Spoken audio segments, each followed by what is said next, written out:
రాష్ట్ర భవిష్యత్తుకు సంబంధించి అత్యంత ప్రాధాన్యత కలిగినటువంటి అంశం. ఎందుకంటే వాటర్ ఈజ్ లైఫ్, నీరు జీవాధారం. దేశాల మధ్య, రాష్ట్రాల మధ్య పోరాటాలు, యుద్ధాలు జరుగుతాయంటే నీళ్ళ కోసం జరిగిన సందర్భాలు ఎన్నో ఉంటాయి. నీరు ఎంత ముఖ్యమైందో మనం చిన్నప్పుడు సింధు నాగరికత గురించో పుస్తకాల్లో చదువుకున్నప్పుడు ఎక్కడ నీరు ఉంటుందో అక్కడ నాగరికత ఉంటుందని కూడా చదివేవాళ్ళం. ఇవాళ తెలంగాణ ఉద్యమం పుట్టింది కూడా నీళ్ళ నుంచే పుట్టింది. సో అంత ప్రాధాన్యత కలిగినటువంటి నీళ్లకు సంబంధించి ఈ రాష్ట్ర ప్రభుత్వము గుడ్లప్పగిచ్చి చూస్తూ రాష్ట్ర ప్రయోజనాలు తీవ్రంగా దెబ్బతింటుంటే, రాష్ట్రానికి తీరని నష్టం జరగబోతుంటే ఈ రాష్ట్ర ప్రభుత్వం పూర్తిగా విఫలం చెందుతూ ఉంది. అందువల్ల అట్లాంటి ఒక ప్రధానమైనటువంటి అంశం మీద ఈరోజు మేము మాట్లాడాలనుకుంటా ఉన్నాం. ఇలా కాంగ్రెస్ ప్రభుత్వం అధికారంలోకి వచ్చిన తర్వాత రాష్ట్ర సాగునీటి ప్రయోజనాలు కాపాడడంలో పూర్తిగా విఫలం చెందింది రేవంత్ రెడ్డి ప్రభుత్వం. నాడు సమైక్య ఆంధ్రప్రదేశ్లో సీమాంధ్ర నాయకుల వల్ల తెలంగాణ ప్రాంతానికి తీవ్రమైన నష్టం జరిగింది. నేడు స్వరాష్ట్రంలో కాంగ్రెస్ పాలకుల వల్ల, కాంగ్రెస్ నాయకుల రూపంలో ఈ రాష్ట్రానికి తీవ్రమైన నష్టం వాటిల్తా ఉంది. ఉమ్మడి పాలనలో కొనసాగిన జలదోపిడి నేడు కాంగ్రెస్ పాలనలో కూడా మళ్ళీ మొదలైంది. ఆనాడు ఉమ్మడి రాష్ట్రంలో కూడా ఇదే తెలంగాణ కాంగ్రెస్ నాయకుల చేతగాంతనం వల్ల, ఇదే తెలంగాణ కాంగ్రెస్ పార్టీ నాయకుల యొక్క పదవుల కోసం పెదవులు మూసిన తీరు వల్ల ఆనాడు స్వరాష్ట్రంలో తీవ్రమైన నష్టం జరిగింది. నేడు కూడా మరి గురుదక్షిణ చెల్లించుకుంటున్నారా, పదవులు కాపాడుకోవడానికి పాకులాడుతున్నారా, కారణాలు ఏమైనా కూడా ఈ రాష్ట్రానికి, ఈ రాష్ట్ర ప్రజలకు శాశ్వత ద్రోహానికి ఈరోజు కాంగ్రెస్ పార్టీ పాల్పడతా ఉంది.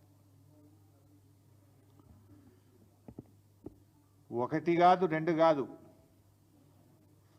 శాశ్వతంగా 200 టీఎంసీల గోదావరి జలాలను తరలించుకుపోయేటువంటి కుట్ర జరుగుతూ ఉంది. గోదావరి బంకచర్ల ప్రాజెక్ట్ ఏదైతే ఆంధ్రప్రదేశ్ ప్రభుత్వం తలపెట్టిందో, ఈ ప్రాజెక్టు నిర్మాణం వల్ల తెలంగాణకు తీవ్రమైన నష్టం జరగబోతూ ఉంది. పైకి ఏం మాట్లాడుతున్నారు, ఏముంది, ఏదో సముద్రంలో కలిసే నీళ్లు తీసుకుపోతే తప్పేంది అని మాట్లాడుతూ ఉన్నారు. మరి గోదావరిలో అన్ని నీళ్లు ఉన్నదే నిజమైతే, సముద్రంలో కలిసే నీళ్ళు అయితే మరి తెలంగాణ రాష్ట్ర ప్రభుత్వము గోదావరి మీద ప్రాజెక్టులు చేపడితే ఎందుకు మోకాలడ్డం పెట్టిండ్రు? తెలంగాణ ప్రభుత్వం చేపట్టిన ప్రాజెక్టులను రద్దు చేయాలని, అనుమతులు ఇవ్వొద్దని ఆ రోజు కేంద్ర ప్రభుత్వానికి లేఖల మీద లేఖలు ఎందుకు రాసిండ్రు? ఇదే చంద్రబాబు నాయుడు గారి ప్రభుత్వము ఆ రోజు కాళేశ్వరం ప్రాజెక్టుకు మనకు అన్ని అనుమతులు వచ్చినాయి. ఒకటి, అన్ని ప్రాజెక్టుకు రావాల్సిన సిడబ్ల్యూసి నుంచి 9 డైరెక్టరేట్ల నుంచి తెచ్చాం, ఎన్విరాన్మెంట్ క్లియరెన్స్ తెచ్చాం, లాస్ట్కు టీఏసీ ద ఫైనల్ క్లియరెన్స్ కూడా ఆ రోజు మేము తెచ్చుకున్నాం. ఇదే తెలుగుదేశం ప్రభుత్వం ఆనాడు 2018లో అధికారంలో ఉన్నప్పుడు కేంద్ర జలవనరుల శాఖకు రాసిన ఉత్తరం ఇది. ఇందులో చాలా స్పష్టంగా ఏం రాస్తారంటే, Kaleshwaram project unilaterally without approval from FRMB, Apex Council or CWC against the provisions under section 84(3), 85D of AP Reorganization Act 2014.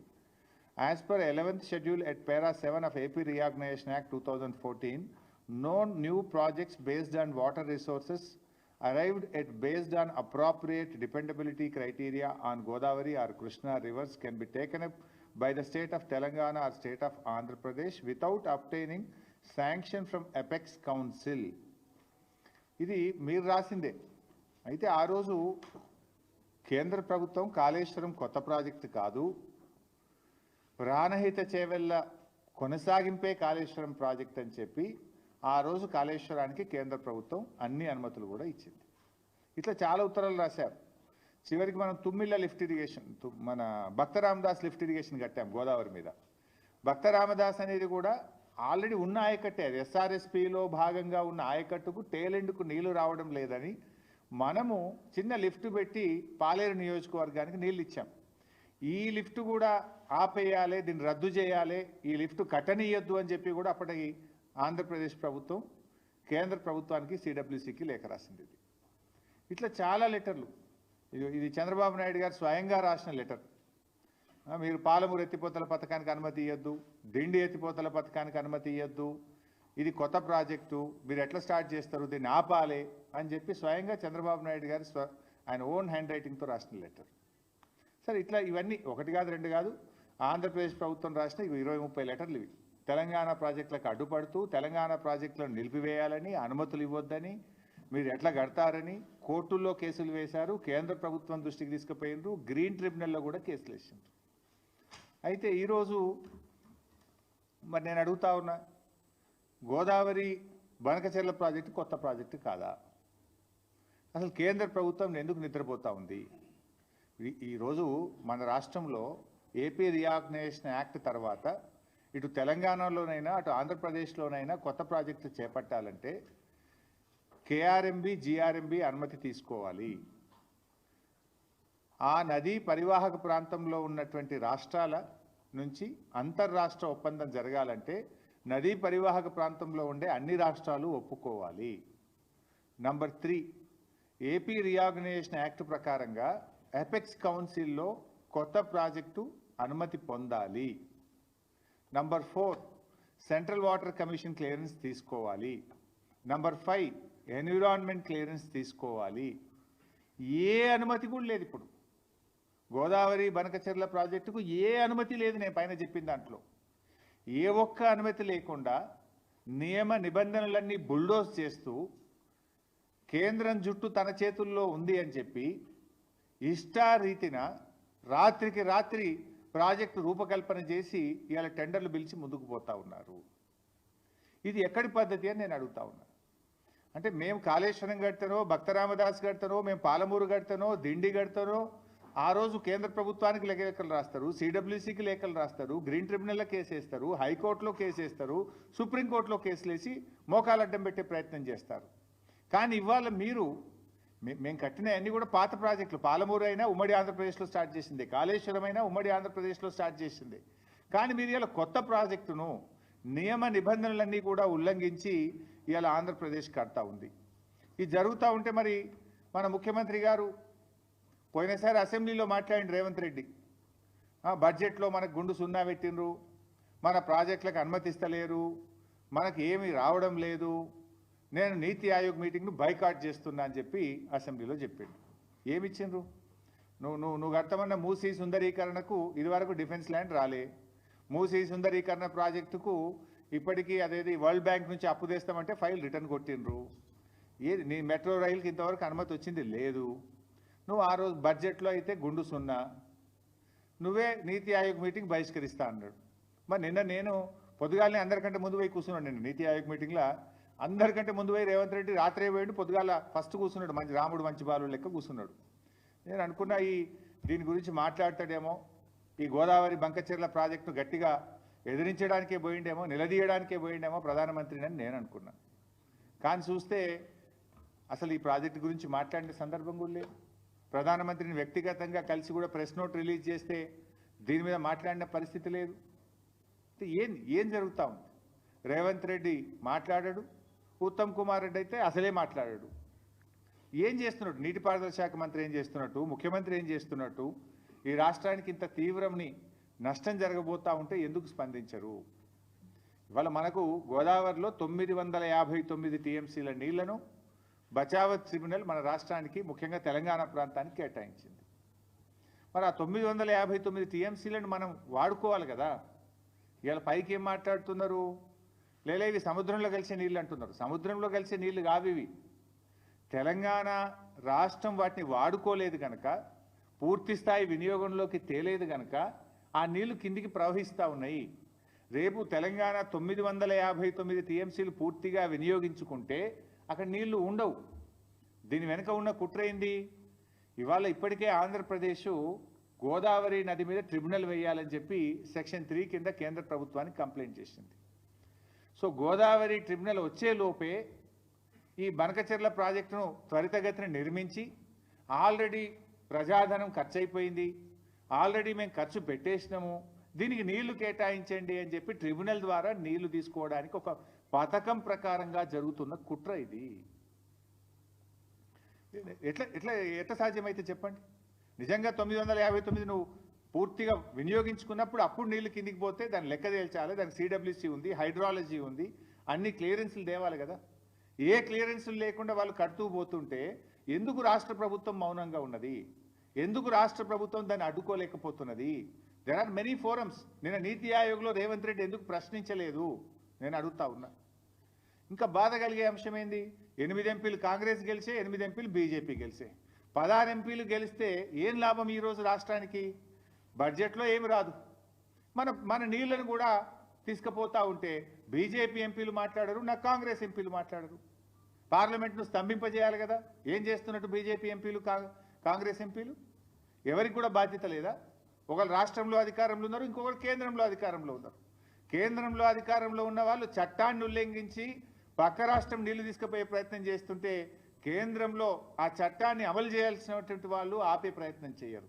రాష్ట్రంలో అధికారంలో ఉన్న పార్టీ కానీ 8 ఎంపీలు కానీ ఇవాళ దాని మీద ఏ పోరాటం అయితే చేయాలనో, లీగల్గా కావచ్చు, చట్టపరంగా కావచ్చు, లేదా ప్రభుత్వ పరంగా కావచ్చు, లేదా ప్రజా పోరాటం కావచ్చు, దేనికి కూడా పట్టించుకోకుండా నిమ్మకు నీరెత్తినట్టుగా రాష్ట్రంలో ఉన్న కాంగ్రెస్ పార్టీ, కాంగ్రెస్ ప్రభుత్వం ఈరోజు మొద్దు నిద్రపోతున్నటువంటి పరిస్థితి ఉన్నది.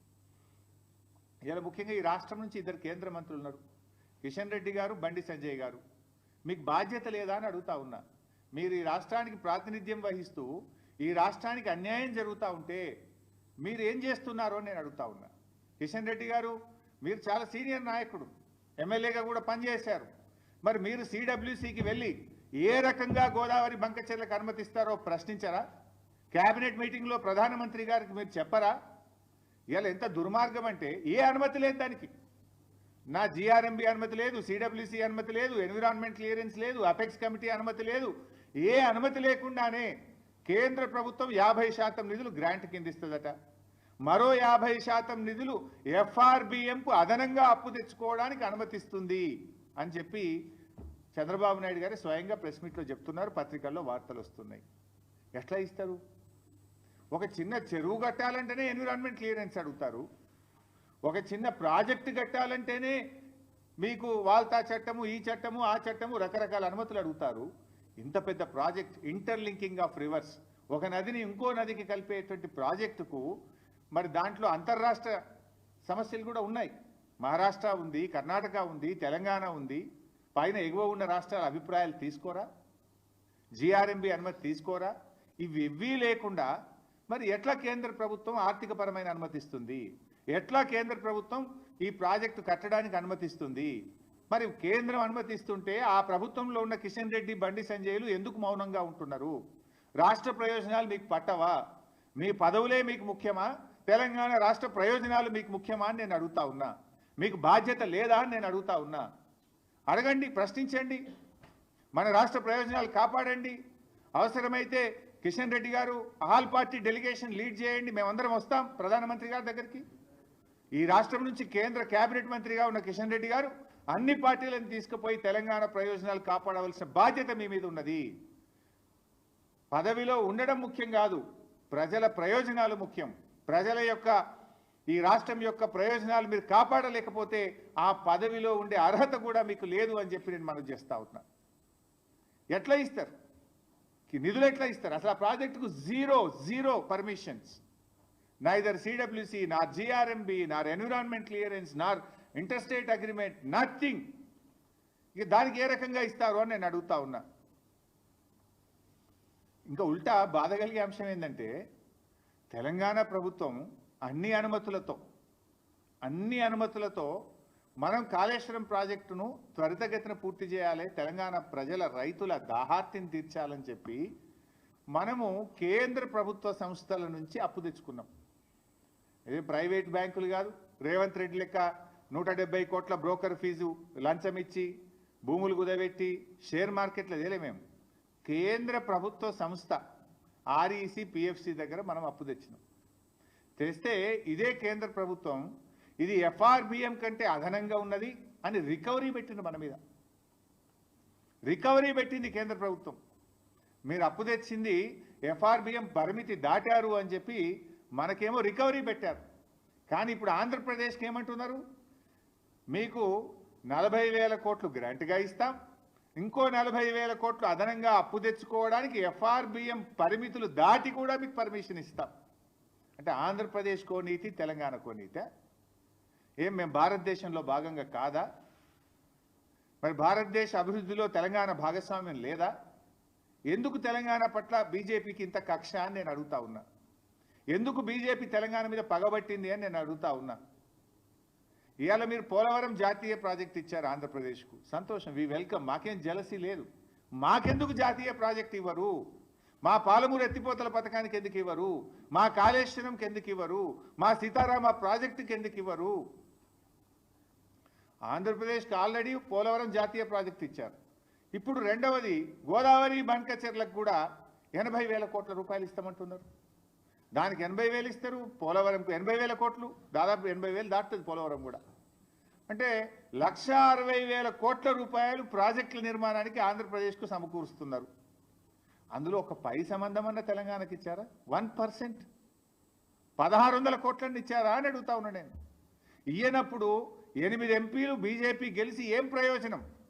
2 కేంద్ర మంత్రులు ఈ రాష్ట్రం నుంచి ఉండి ఏం ప్రయోజనం? మీరున్నది పదవులు అనుభవించడానికా, ప్రజలకు సేవ చేయడానికా? ఈ రాష్ట్ర హక్కులు కాపాడడానికా? ఈ రాష్ట్ర హక్కులు హరిస్తుంటే కళ్ళు మూసుకొని కూర్చోవడానికి ఉన్నారా అని చెప్పి నేను అడుగుతా ఉన్నా.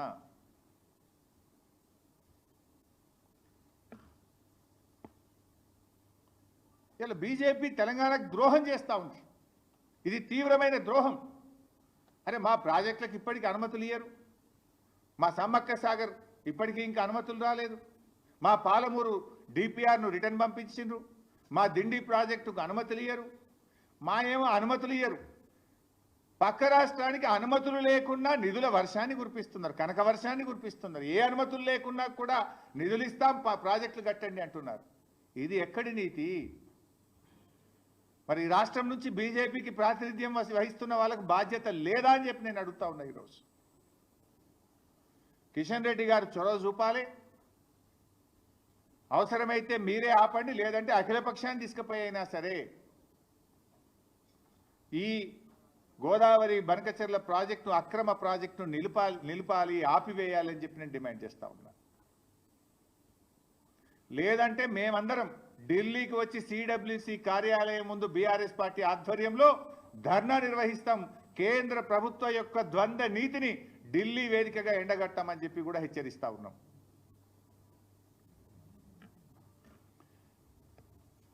ఇవాళ కేసీఆర్ గారు చాలా ముందు చూపుతో ఆనాడు గోదావరి ట్రిబ్యునల్ వచ్చే ప్రమాదం ఉంది, కృష్ణాలో మనకు ఎక్కువ షేర్ వస్తుంది కనుక కృష్ణాలో మనకు స్కోప్ ఎక్కువ ఉందని 9 ఏళ్లు పోరాడి సుప్రీంకోర్టు మెట్లెక్కి కేసీఆర్ గారు సెక్షన్ 3ని కొత్త ట్రిబ్యునల్ను కృష్ణానది మీద సాధించారు. ఎందుకు? అక్కడ మనకు పరివాహక ప్రాంతం ఎక్కువ ఉంది, మనకు నీటి వాటా పెరుగుతుందని చెప్పి మేము సాధించినాం. ఆ రోజు గోదావరి మీద కూడా ఏదో ఒక రోజు ట్రిబ్యునల్ వస్తుందని ముందు చూపుతోని కేసీఆర్ గారు ఇవాళ ప్రాణహిత చేవెళ్ళకు ఆ రోజు 160 టీఎంసీలు ఉంటే కాళేశ్వరం ప్రాజెక్టుకు 240 టీఎంసీల నీటి కేటాయింపులు చేసినాం. దేవాదులకు 38 టీఎంసీలు ఉంటే 60 టీఎంసీల నీటి కేటాయింపులు చేశాం. సీతమ్మ సాగర్కు 67 టీఎంసీలు నీళ్లు కేటాయించాం. సమ్మక్క సాగర్కు 47 టీఎంసీలు కేటాయించాం. చెనాక కొరాటాకు 5 టీఎంసీలు, వార్ధా ప్రాజెక్టు తమ్మిడిహట్టి దగ్గర 20 టీఎంసీలు. ఇట్లా ఆ 969 టీఎంసీల మనకు నీటి కేటాయింపుల్లో దాదాపు 950 టీఎంసీలకు నీళ్లు కేటాయించి ప్రాజెక్టులను ప్రారంభించుకున్నాం. కొన్ని పూర్తి చేసుకున్నాం, కొన్ని ప్రాసెస్లో ఉన్నాయి. దాన్ని మీరు కొనసాగించి హక్కును కాపాడతారా? ఇవాళ నీవు ప్రాజెక్టు పూర్తి చేయలేదు, నువ్వు పూర్తిగా నీళ్లు వాడతలేవు కనుక నీళ్ళు కిందికి పోతున్నాయి. రేపేమంటారు? ట్రిబ్యునల్ వచ్చినప్పుడు అరే గన్ని వందల వేల కోట్లు 80,000 కోట్లు పెట్టి కట్టింది కదా, ఆ ప్రాజెక్టును మూలకు పెడతామా, ప్రజాధనం వృధా అవుతుంది కదా, నేషనల్ వేస్ట్ కదా అని రేపు నీళ్లు కేటాయిస్తారు కదా. ఇది ఒక కుట్ర, ఇది ఒక పథకం ప్రకారంగా జరుగుతుంది. మరి అన్ని నీళ్లు ఉన్నాయి, సముద్రంలో కలుస్తున్నాయి నిజమే అయితే చంద్రబాబు నాయుడు గారు ఆ రోజు కాళేశ్వరం ప్రాజెక్టు అనుమతులు ఎందుకు రద్దు చేయమన్నాడు? ఆ రోజు భక్త రామదాస్ ప్రాజెక్టు అనుమతులు ఎందుకు రద్దు చేయమన్నాడు? దీనికి సమాధానం చెప్పాలి కదా. నీళ్ళు బాగున్నాయి అంటున్నావు కదా, ఉంటే మరి ఆ రోజు ఎందుకు ఆపమని లెటర్లు రాసినావు? అంటే ఇది ఒక కుట్ర. ఇప్పటికైనా రాష్ట్ర ప్రభుత్వం మేల్కోవాలని చెప్పి కూడా నేను విన్నవిస్తా ఉన్నా. ఎందుకంటే అవి వరద జలాలు కాదు, తెలంగాణ రాష్ట్ర ప్రభుత్వం పూర్తి స్థాయిలో వినియోగించకపోవడం వల్ల కిందికి పోతున్నటువంటి జలాలవి. ఇకపోతే మరొక విషయంలో బీజేపీ తెలంగాణకు ద్రోహం చేస్తూ ఉంది. ఇప్పుడు బచావత్ ట్రిబ్యునల్, గోదావరి ట్రిబ్యునల్ ఒక అవార్డు ఇచ్చింది. పోలవరం ద్వారా 80 టీఎంసీల నీళ్లను మళ్లించినట్టయితే, ఏది కృష్ణా పరివాహక ప్రాంతానికి మళ్లించినట్టయితే ఆ 80 టీఎంసీలు పైన ఎగువన ఉన్న రాష్ట్రాలకు చెందుతాయి అని స్పష్టంగా బచావత్ అవార్డు ఇచ్చింది. బచావత్ అవార్డు అనేది భగవద్గీత ఈ దేశంలో, అది సుప్రీంకోర్టు కూడా దాంట్లో ఇంటర్ఫియర్ కాదు, అది భగవద్గీత లాంటిది. ఆ బచావత్ అవార్డు ఏం చెప్పిందంటే ఆ 80 టీఎంసీల్లో తెలంగాణకు 45 టీఎంసీలు, అదేవిధంగా కర్ణాటకకు 25 టీఎంసీలు, మహారాష్ట్రకు 14 టీఎంసీలు అని చెప్పింది. ఆ బచావత్ అవార్డు ప్రకారం కర్ణాటక అప్లై చేసింది సిడబ్ల్యూసీకి. ఇక వాళ్ళు ఆంధ్రప్రదేశ్ వాళ్ళు పట్టిసీమ పెట్టి నీళ్లు డైవర్ట్ చేసిండ్రు, మాకు 25 టీఎంసీలు ఇవ్వండి అంటే అప్పర్ భద్రా ప్రాజెక్టుకు 25 టీఎంసీలు కేటాయిస్తూ ఢిల్లీ వాళ్ళు సిడబ్ల్యూసీ అనుమతి ఇచ్చేసింది. అదేవిధంగా మహారాష్ట్ర వాళ్ళు కూడా ఈ 14 టీఎంసీలు మాకు చెందుతాయి, బచావత్ అవార్డు ఇచ్చింది, ఎందుకంటే వాళ్ళు పోలవరంకు నీళ్లు డైవర్ట్ చేసిండ్రు అంటే ఆ 14 టీఎంసీలను అలో చేస్తూ కేంద్ర బీజేపీ ప్రభుత్వం సెంట్రల్ వాటర్ కమిషన్ అనుమతిచ్చింది. అదే పద్ధతిలో తెలంగాణ మనం 45 టీఎంసీలు మాకు దక్కుతాయి, ఓ బచావత్ అవార్డు ఇచ్చింది, ఈ 45 టీఎంసీలు మేము పాలమూరు ఎత్తిపోతల పథకానికి కేటాయించుకుంటున్నాము, దీనికి అనుమతి ఇవ్వండి అంటే డిపిఆర్ వాపసు పంపుతారు. అంటే ఒక అవార్డులో 3 రాష్ట్రాలకు కేటాయించింది, 45 తెలంగాణకు, కర్ణాటకకు 25, మహారాష్ట్రకు 14. కర్ణాటక 25 ఒప్పుకుంటావు, మహారాష్ట్ర 14 ఒప్పుకుంటావు, తెలంగాణ 45 ఎందుకు ఒప్పుకోవు? ఇది బీజేపీకి తెలంగాణ పట్ల ఉన్న వివక్షకు నిదర్శనం, కుట్రకు నిదర్శనం, కక్షకు నిదర్శనం. తెలంగాణకు బీజేపీ చేస్తున్న ద్రోహానికి ఇది ఒక ఉదాహరణ అని చెప్పి నేను మనవి చేస్తా ఉన్నాను. ఇంత దుర్మార్గంగా ఎట్లా వ్యవహరిస్తారు? సో అందువల్ల పాలమూరుకు ఈ డిపిఆర్ ఎందుకు వాపసు పంపిండ్రు? అదే బచావత్ ఇంకో మాట చెప్పింది, 90 టీఎంసీల కంటే ఎక్కువ తీసుకుపోయినా కూడా ఇదే నిష్పత్తిలో పై రాష్ట్రాలకు ఈ నీటి వాటాలు కృష్ణానదిలో కేటాయించాలి అని చెప్పిండు. ఇప్పుడు 200 టీఎంసీలు తీసుకుపోతా అంటుడు చంద్రబాబు గారు. 200 తీసుకపోతే బచావత్ ట్రిబ్యునల్ అవార్డు ప్రకారం ఏది 45-21-14 కదా రేషియో, 45 తెలంగాణ, 21 కర్ణాటక, 14 మహారాష్ట్ర. ఆ రేషియో ప్రకారంగా తెలంగాణకు ఎంత రావాలి? 112 టీఎంసీలు రావాలి. ఇప్పుడు కృష్ణాలో ఇంకో 112 అదనంగా రావాలి. 112 ఇవి పాతై 45 కలిపితే ఎంత అవుతుంది? 147 టీఎంసీలు అవుతుంది. మన దిండికి నికర జలాలు ఇవ్వచ్చు, మన పాలమూరుకు నికర జలాలు ఇవ్వచ్చు, మన కల్వకుర్తికి కూడా నికర జలాలు కేటాయించుకోవచ్చు. మరి ఇది ఎందుకు అడగడు రేవంత్ రెడ్డి? అడగడు ఎందుకు? ప్రశ్నించడం ఎందుకు? ఆ రోజు వెనకట మీ అందరు మీరు కూడా సాక్ష్యం, ఆనాడు పోతిరెడ్డిపాడు పొక్క పెద్దగా చేసి పోరాడింది బీఆర్ఎస్, పోరాడింది ఒక్కడు పీజేఆర్. ఇదే ఉత్తమ్ గిత్తం వీళ్ళంతా పెదవులు మూసుకున్నారు మంత్రులుగా ఉండి. ఆ రోజు పోతిరెడ్డిపాడు పొక్క పెద్దగా చేసి కృష్ణా జలాలను రాయలసీమకు తరలించుకుపోతుంటే హారతులు పట్టింది కాంగ్రెస్ నాయకులే.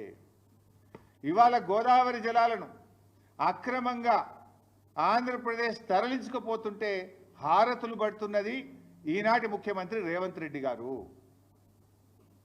ఇది మీరు తెలంగాణకు చేస్తున్న ద్రోహం. నాడైనా నేడైనా కాంగ్రెస్ తెలంగాణ పాలిట శాపంగా మారింది.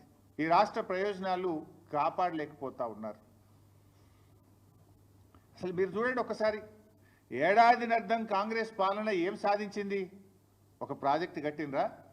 ఒక పెండింగ్ ప్రాజెక్ట్ పూర్తి చేసిండ్రా? 1 ఎకరానికి కొత్తగా నీళ్ళు ఇచ్చిండ్రా? చేసిండ్రు. కొన్ని పనులైతే చేసిండ్రు. ఏం చేసిండ్రు? కృష్ణా నది మీద ఉన్న ప్రాజెక్టులను కేఆర్ఎంబీకి అప్పజెప్తూ సంతకాలు అయితే పెట్టి వచ్చారు. మళ్ళా కేసీఆర్ గర్జిస్తే బీఆర్ఎస్ పోరాడితే అప్పుడు కళ్ళు తెరిచి లేలే మేము అప్పజెప్పమని అసెంబ్లీలో తీర్మానం చేసింది. ఇది మీరు చేసిండ్రు. పెద్దవాగ్ కొట్టుకపోయింది, వట్టెం పంప్ హౌస్ మునిగిపోయింది, ఎస్ఎల్బీసీ టనల్ కుప్పగూలిపోయింది. మొన్న మళ్ళా అదేంటి ఆ Srisailam right branch canal, Srisailam right branch canal lining పనులు ఆనాడు ఆంధ్రప్రదేశ్ స్టార్ట్ చేస్తే కేసీఆర్ గారు అపెక్స్ కౌన్సిల్లో మాట్లాడి ఆనాటి బీఆర్ఎస్ ప్రభుత్వం పోరాడి Srisailam right branch main canal లైనింగ్ను మేము ఆపించినాం. ఆ రోజు లైనింగ్ చేస్తే 90,000 క్యూసెక్కులు పోతాయి రోజుకు. ఇప్పుడు 40,000 పోతున్నాయి. లైనింగ్ చేస్తే 90,000 పోతుంది. ఇది చేయరాదు, ఇది అక్రమము, దీనికి అనుమతి లేదు అని మేము పోరాడి ఆ రోజు ఆపించినాం. ఇవాళ రేవంత్ రెడ్డి ప్రభుత్వం రాగానే లైనింగ్ స్టార్ట్ అయింది. వీళ్ళు కళ్ళు మూసుకున్నారు, మాట్లాడలేరు. కేఆర్ఎంబీకి ప్రాజెక్టులు అప్పచెప్తా అంటావు, శ్రీశైలం రైట్ బ్రాంచ్ కెనాల్ లైనింగ్కు చేసి 90,000 క్యూసెక్కులు తీసుకుపోతామని లైనింగ్ పనులు ప్రారంభిస్తే దాన్ని కూడా ఈ ప్రభుత్వం నిలువరించలేకపోయింది, ఆపలేకపోయింది అనేటువంటి విషయాన్ని కూడా మనం చేస్తూ ఉన్నా. ఇక తర్వాత కేఆర్ఎంబీ పనిచేయదు, రాష్ట్ర ప్రభుత్వం అడగదు. మనకు కృష్ణానదిలో తాత్కాలిక ఒప్పందం ఉన్నది. ఇప్పుడు అవార్డు ఫైనల్ అయ్యేదాకా ఎట్లాగో ఇప్పుడు వాదనలు జరుగుతూ ఉన్నాయి. సెక్షన్ 3 కేసీఆర్ గారు సాధించిండ్రు. కృష్ణాలో మన ఫైనల్ షేర్ మనకు వస్తుంది. తాత్కాలికంగా 34% నీటి కేటాయింపులు, ఇది కూడా ఈల పుణ్యమే. అప్పుడు ఉమ్మడి ఆంధ్రప్రదేశ్లో ప్రాజెక్టులు కట్టకపోవడం వల్ల ఆనాడు ఉమ్మడి ఆంధ్రప్రదేశ్ అసెంబ్లీలో కేవలం 34% మనకు ఉండడం వల్ల ఆ తాత్కాలిక ఒప్పందం 34% వచ్చింది. 34% జలాలు తెలంగాణ వాడుకునే హక్కును కలిగి ఉంటే ఈ రేవంత్ రెడ్డి ప్రభుత్వం యొక్క చేతగానితనం వల్ల, ఉత్తమ్ కుమార్ రెడ్డి ఉత్తుత్త మాటల వల్ల ఇవాళ తెలంగాణ 65 టీఎంసీల నీళ్లను తక్కువ వాడుకున్నది ఈ సంవత్సరం. We're able to use only 27%, ever lowest after formation of the state. Telangana రాష్ట్రం ఏర్పడ్డ తర్వాత ఏ సంవత్సరం కూడా కృష్ణానదిలో ఇంత తక్కువ నీళ్లను వాడలేదు. ఎప్పుడైనా 34, 35, 36, 38 వాడినాం.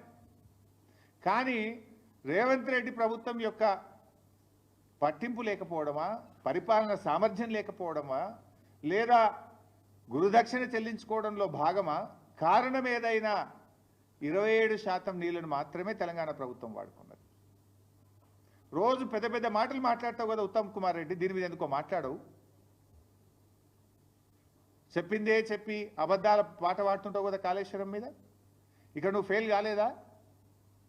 నువ్వు అసెంబ్లీలో 6 ప్రాజెక్టులు పూర్తి చేస్తే 6,50,000 ఎకరాలకు ఇస్తాను నువ్వు మొదటి ఏడాది. ఏడాది అర్థమైంది 6,000 ఎకరాలకు కూడా నీళ్ళు ఇయ్యలే. అంటే ఇట్లా మీరు చూస్తే కేఆర్ఎంబీ మీద ప్రాజెక్టులు అప్పచెప్తారు. కృష్ణానదిలో మనకు 34% వాటా ఉంటే కేవలం 27% వాడి 65 టీఎంసీలు ఈ సంవత్సరం తక్కువ వాడుకున్నాం. అందువల్ల ఇలా ఖమ్మంలో పంటలు ఎండినాయి, నల్లగొండలో పంటలు ఎండినాయి, సూర్యాపేటలో పంటలు ఎండినాయి, మహబూబ్ నగర్లో పంటలు ఎండే పరిస్థితి ఏర్పడ్డది. ఉన్న నీళ్లను కూడా వాడుకోలేని చేతగాని దద్దమ్మ ప్రభుత్వం ఈ కాంగ్రెస్ ప్రభుత్వం. శ్రీశైలం రైట్ బ్రాంచ్ కెనాల్కు లైనింగ్ అయితే దాన్ని ఆపలేవు. ఇప్పుడు గోదావరి బనకచెర్ల స్టార్ట్ చేస్తే దాని మీద కూడా కనీసం నిలువరించలేని పరిస్థితిలో ఉన్నావు. మరి నాకైతే అర్థం కాలే, నీతి ఆయోగ్ ఎందుకు పోయినావు నువ్వు? మొన్న అసెంబ్లీలోనే చెప్తివి వీళ్ళు బడ్జెట్లు ఏమి ఇస్తలేరు, మన ప్రాజెక్టులకు అనుమతి ఇస్తలేరు, నేను నీతి ఆయోగ్ బైకాట్ చేస్తున్నా, శాసనసభ అంతా సపోర్ట్ చేయాలంటే మేము కూడా బలాలు కొట్టినాం. అబ్బా ముఖ్యమంత్రి తెలివికి వచ్చిండు, మొదట్లో బడేబాయి చోటబాయి అన్నాడు, బడేబాయి చోటబాయిల బంధం అర్థమైనట్టుంది, ఇప్పుడు కళ్ళు తెరిచిండు అని నేను అనుకున్నా. మరి నేను ఎందుకు ఉరికినావు? నువ్వు పోయినావు, కనీసం మాట్లాడినావా నీతి ఆయోగ్లా? ఏంది ఏదో అధికారులతో ఉత్తరాలు రాపించి చేతులు దులుపుకోవడం కాదు రేవంత్ రెడ్డి. బీఆర్ఎస్ పార్టీ తరఫున మేము స్పష్టమైన డిమాండ్లు నీ ముందు పెడతా ఉన్నాం. ఏదో నువ్వు పైన అధికారులతో చీఫ్ ఇంజనీర్తో ఉత్తరం రాయించి మేము అపోజ్ చేసినామని చేతులు దులుపుకుంటే ఊరుకోం. మేము అవసరమైతే మా అధ్యక్షుడు కేసీఆర్ గారి ఆలోచన మేరకు పెద్ద ఎత్తున ప్రజా పోరాటానికి బీఆర్ఎస్ పార్టీ సిద్ధమవుతుంది. ఆనాడు జల పోరాటం చేసినాం తెలంగాణ ఉద్యమంలో. నీళ్ల కోసం ఇవాళ ఉద్యమించింది తెలంగాణ, నీళ్ల కోసం పోరాడింది తెలంగాణ. కానీ తెచ్చుకున్న తెలంగాణలో అప్పనంగా 200 టీఎంసీలు ఇలా ఆంధ్రప్రదేశ్ తీసుకుపోతుంటే ఈ రాష్ట్రంలో అధికారంలో ఉన్న కాంగ్రెస్ ప్రభుత్వం దాన్ని నిలువరించడంలో, దాన్ని ఆపడంలో, రాష్ట్ర ప్రయోజనాలు కాపాడడంలో పూర్తిగా వైఫల్యం చెందింది అని ఎంతో బాధతో నేను చెప్తా ఉన్నా ఈరోజు. అందువల్ల మేము బీఆర్ఎస్ పార్టీ పక్షాన సూటిగా కొన్ని డిమాండ్లు పెడతా ఉన్నాం. రేవంత్ రెడ్డి గారు ఇవాళ ఈ విషయం మీద సీరియస్నెస్, ఈ రాష్ట్రం యొక్క సీరియస్నెస్ కేంద్రానికి తెలవాలంటే, బీజేపీ మీద ఒత్తిడి తేవాలంటే వెంటనే అఖిలపక్ష సమావేశాన్ని పిలవాలని చెప్పి బీఆర్ఎస్ పార్టీ డిమాండ్ చేస్తూ ఉంది.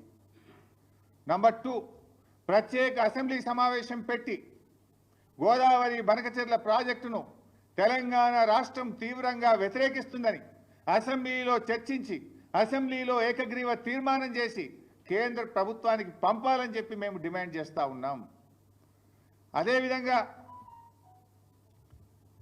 సుప్రీంకోర్టుకు వెళ్ళాలి. ఇప్పుడు కేసీఆర్ గారు సెక్షన్ 3 తెచ్చిండు. ఎందుకు? It's the right of our state. Section 3 తెస్తే దాని మీద ఆంధ్రప్రదేశ్ సుప్రీంకోర్టుకు పోయింది, సుప్రీంకోర్టులో కేసు వేసింది. అది మన హక్కు మీదనే వాళ్ళు ఆ రకంగా కేసులు వేస్తే, ఏ హక్కు లేకుండా ఏ అనుమతులు లేకుండా వాళ్ళు గోదావరి బంకచెర్ల కడుతుంటే, కేంద్ర ప్రభుత్వం నిధులు ఇస్తుంటే నువ్వు సుప్రీంకోర్టుకు పోయి ఆపాల్సిన బాధ్యత నీకు లేదా?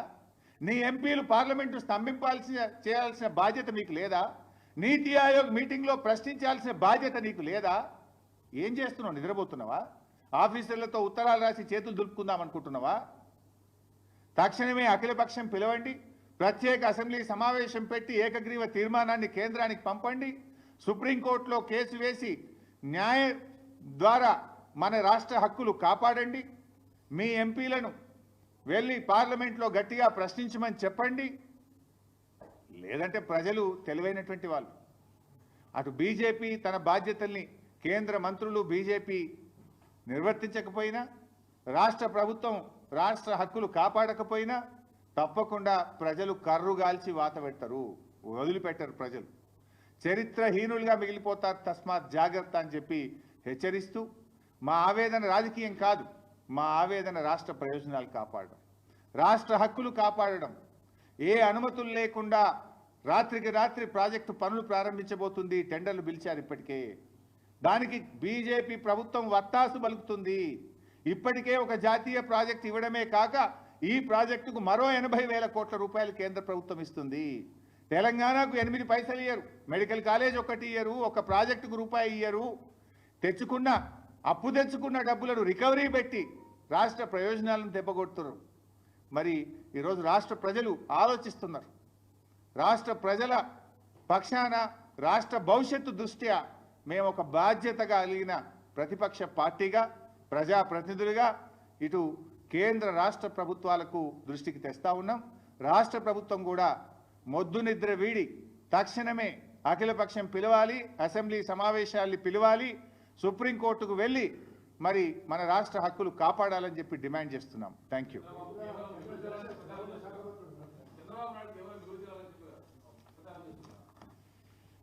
ఒకవేళ అవి మిగులు జలాలైతే తెలంగాణ తెచ్చుకున్న కాళేశ్వరం ప్రాజెక్టును అనుమతులు రద్దు చేయాలని ఎందుకు అడిగారు? భక్త రామదాస్ ప్రాజెక్టుకు అనుమతులు ఇవ్వద్దని ఎందుకు అడ్డుకున్నారు? మిగులు జలాలైతే మరి మా ప్రాజెక్టులు పాలమూరుకు మిగతా ప్రాజెక్టులకు నీటి కేటాయింపులు ఎందుకు ఆపుతున్నారు? మీరు సహకరించాలి కదా. మీరు ఆ రోజు ఎందుకు లెటర్ల మీద లెటర్లు రాసి మా ప్రాజెక్టులు అడ్డుకున్నారు? సమాధానం చెప్పండి. అవి మిగులు జలాలు కావు. తెలంగాణ ప్రభుత్వం మనకు కేటాయించబడిన 959 టీఎంసీలను పూర్తిగా వినియోగించకపోవడం వల్ల కిందికి పోతున్నటువంటి జలాలు.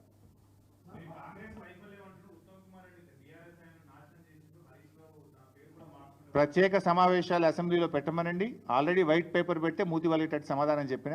మళ్ళీ ఏ అంశం మీద పెట్టాడో, ఎస్ఎల్బీసీ టనల్ ఎందుకు గూలిందో పెట్టాడా చర్చ పెట్టమని, కాళేశ్వరం మీద చర్చ పెట్టాడా పెట్టమని, లేదా గోదావరి బంకచెర్లలో రాష్ట్ర ప్రయోజనాలు కాపాడడంలో ఎట్లా ఫెయిల్ అయిందో చర్చ పెట్టమనండి.